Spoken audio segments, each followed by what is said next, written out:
Ticket ఆశించారనే ప్రచారం ఉంది. మరి బీఆర్ఎస్ నుంచి ఎందుకు పోటీలో లేరు మీరు? అది వాళ్ళ అంతర్గత నిర్ణయం. జనరల్గా పార్టీ అంటే ఆషామాషి కాదు, కొన్ని లక్షల మంది మెంబర్స్ ఉంటారు.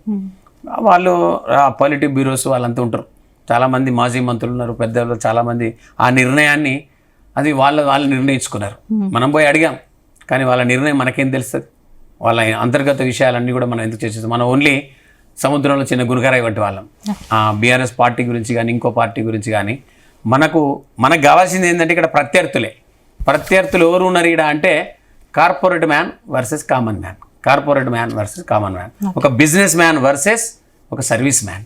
కాబట్టి వ్యాపారస్తునికి ఒక పనిచేసే వ్యక్తికి, ఒక వర్కర్కు లొల్లి నడుస్తున్నది. 1,000 కోట్లు ఉండడానికి జీరో బడ్జెట్కు లొల్లి నడుస్తున్నది. జీరో బడ్జెట్ ఎందుకు గెలవకూడదు అనే తపన ఇలా ప్రతి ఒక్క పట్టభద్రుల దగ్గర ఉన్నది. ఎందుకంటే ఇది ఒక రూట్ మ్యాప్ వేస్తున్నా. ఈరోజు కనుక నా గెలుపు తథ్యమై నేను గెలిస్తే రేపటి రోజు నాకు కామన్ మ్యాన్ కూడా గెలవగలుగుతాడు అనేది చూపించాలంటే ఈ 42 శాసనసభ నియోజకవర్గాలు ఎన్నైతే ఉన్నాయో అన్ని నియోజకవర్గాల్లో రేపు మనకి ఇది జరగబోతుంది, ఇది జరుగుతుంది, ఇది ఆవశ్యకత ఉంది, ఇది రాబో రోజుల్లో ఇది ఒక నాంది అని నేను చెప్తా ఉన్నా. మీరు ట్రెస్మా అధ్యక్షుడిగా ఎన్నేళ్ళ నుంచి పనిచేస్తారు? నేను దాదాపు 2002 నుంచి వివిధ స్థాయిలో ఒక జిల్లా సెక్రటరీగా, జిల్లా ప్రెసిడెంట్గా, రాష్ట్ర సెక్రటరీగా, రాష్ట్ర అధ్యక్షుడిగా, ఇప్పుడు ఆనరరీ ప్రెసిడెంట్గా, అంటే ఒక రాష్ట్ర అధ్యక్షుడు 5 సంవత్సరాలు, రాష్ట్ర సెక్రటరీగా ఒక 5 సంవత్సరాలు, ఒక రాష్ట్ర కోఆర్డినేటర్గా 2 years. అంటే రాష్ట్రం అంతా కూడా దాదాపు ఒక 15 ఏళ్ళ కాలంలో నేను చెప్పిన ఇందాక 8 లక్షల కిలోమీటర్లు తిరిగిన.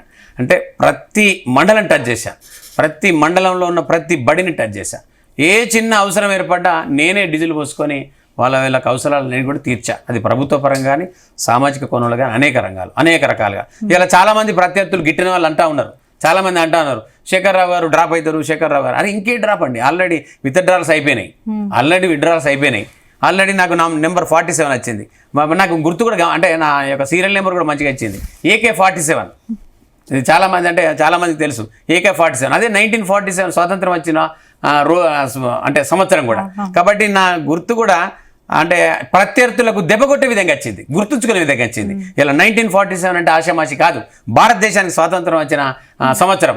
అలాగే AK-47 అంటే కూడా చాలా పేరుంది నా కథ. అందుకే అంటే నిక్కచ్చిగా మాట్లాడతా, ఖచ్చితంగా కొట్లాడతా, పరోక్షంగా ప్రత్యక్షంగా కూడా డైరెక్ట్గా అడిగే, అంటే ఏ విషయాన్నైనా తల దించకుండా అడిగే తత్వం నాది. కాబట్టి డైరెక్ట్గా క్వశ్చన్ వేసే తత్వం ఉంది. కాబట్టి ప్రశ్నించే గొంతును అందుకే పట్టభద్రులారా పట్టం కట్టండి అంటున్నా. అందుకే AK-47 భగవంతుడు నాకు ఆ రకంగా ఇచ్చారు. ట్రెస్మా అధ్యక్షుడిగా నేల నుంచి పనిచేశారు కాబట్టి మీ గెలుపునకి ఇది ఎంతవరకు దోహదపడుతుంది అనుకుంటున్నారు? మొత్తం సర్వీస్ చేసిన అండి. ఈ కాన్స్టిట్యున్సీ కాదు, ఇలా ఉన్న గ్రాడ్యుయేట్ కాన్స్టిట్యున్సీ కాదు, తెలంగాణ కాదు, భారతదేశంలోని అనేక రాష్ట్రాల్లో కూడా వెళ్ళినా మా నేషనల్ ఇండిపెండెంట్ స్కూల్ అలయన్స్తో కూడా దాదాపు 20 రాష్ట్రాల వరకు తిరిగా. నేను చాలా సందర్భాల్లో ఢిల్లీ వెళ్ళా. అంటే ఇలా నా గెలుపు ఎక్కడ చూస్తున్నారంటే ఒక తెలంగాణనే కాదు, భారతదేశం అంతా చూస్తుంది, ప్రపంచం అంతా చూస్తుంది, USA నుంచి, ఆస్ట్రేలియా నుంచి కూడా కాల్స్ వస్తున్నాయి. నీలాంటి వాడు ఉండాలి, నీలాంటి వాడు నిక్కచ్చిగా ఉండాలి. నువ్వు ఇలా 6 సంవత్సరాల జీతం తీసుకొని అంటున్నావు, ఆ జీతం తీసుకొని ఎక్కడో ఒక ఆడ మండలానికి నువ్వు ఖర్చు పెడతా అంటున్నావు, ఆ మండలంలో ఒక రిసోర్స్ సెంటర్ ఏర్పాటు చేస్తా అంటున్నావు. నీ ప్రైవేట్ పాఠశాల ఏదైతే ట్రస్మో ఉందో ఆ మండలంలో ఒక పాఠశాలని ఒక విజ్ఞాన కేంద్రంగా తయారు చేయబోయి ఒక నిరుద్యోగులు ఎవరైతే ఉన్నారో, ఉద్యోగం దొరకని వాళ్ళు, పట్టభద్రులందరికీ కూడా ఒక కౌన్సిలింగ్ కావచ్చు, ఒక రిసోర్స్ సెంటర్ కావచ్చు, పరీక్షలకు సన్నద్ధమయ్యే వాళ్ళందరికీ కూడా కోచింగ్ సెంటర్ ఏర్పాటు చేసి ఫ్రీగా నువ్వు ఇస్తా అంటున్నావు. నీ జీతాన్ని కూడా నువ్వు లెక్క చేస్తలేవు, నువ్వు కేవలం సర్వీస్గానే ఇస్తా అంటున్నావు. ఆ జీతాన్ని కూడా మా కొరకే పట్టభద్రుల కోసం ఖర్చు పెడతా అంటున్నావు. అంటే ఇంత నిర్ణయం తీసుకున్నావు కదా, ఆ నిర్ణయం అనేది సాహసోపేతమైన నిర్ణయం. నీ సొంతగా నీ ఖర్చుతోని 6 సంవత్సరాలు పనిచేస్తూ అంటున్నావు, నీ డబ్బుతో పనిచేస్తూ ఉంటున్నావు. నువ్వు కాయ కష్టం చేసి నీ చెమటోడిచి సంపాదించిన ఏదైతే సంపాదన ఉందో ఆ సంపాదన నువ్వు ఖర్చుగా పనంగా పెడతా అంటున్నావు.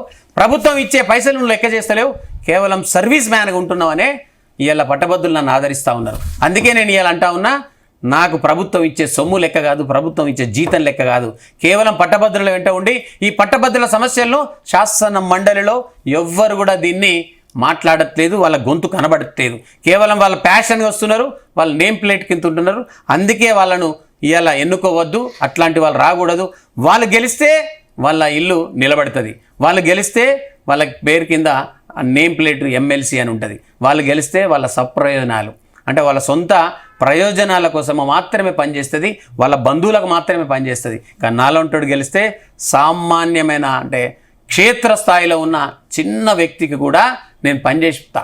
అట్లాంటప్పుడు ఆ సమస్యను సాల్వ్ చేసే వ్యక్తి నేను కాబట్టి ఇలా అన్ని ఏరియాలలో కూడా అన్ని సందర్భాలలో కూడా నాకు ఇలా మంగళహారతులు పడుతున్నారు. నా గెలుపుకు ప్రతి ఒక్కరు కూడా భాగస్వాములైంది ఇలా ప్రతి